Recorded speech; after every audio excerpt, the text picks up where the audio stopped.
16 years na sa areang Pepito Manaloto. Yes. Ano bang sekreto nito sa bubble gang na hindi parang na-apply sa bubble gang at na-apply rin dito? Kasi nagtagal eh. Mahirap magpatagal ng sitcom. Especially comedy, mahirap talagang patagalin. So, I think it's the dedication and yung passion para dun sa trabahong ginagawa namin.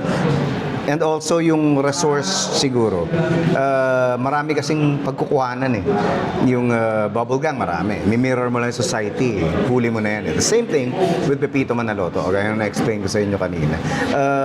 Most of the stories namin, galing sa totoong buhay, kaya very relatable. Ikaw ba nagsasuggest ng topic? Kasi ikaw yung creative, di ba? Or Sa Pepito Manaloto, yes. So kasama ako sa nagbabato ng topics. Pero hindi ko kaya mag-isa to. So oo, yung creative team namin composed of a handful of writers na matagal na sa industriya. Actually kahit since day one ng Pepito Manaloto, sila na yung iba doon, sila na yung kasama ko.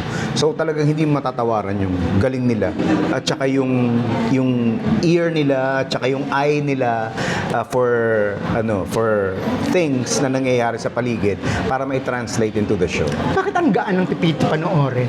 I think it's because magaang yung Family lang na, alam mo yun, kahit na may na-witness yung eksena. na-witness mo, di ba? Nakilala mo yung mga cast, nakausap mo. Ganun talaga eh. Parang pamilya na talaga kasi. Siguro dahil na rin sa tagal.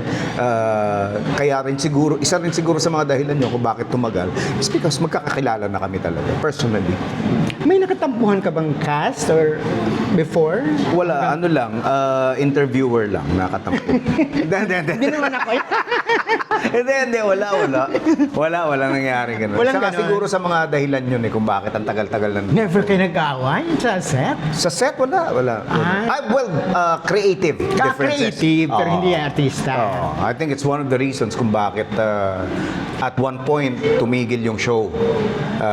Nagpahinga kami dahil kailangan talagang pakalmahin yung mga nerves.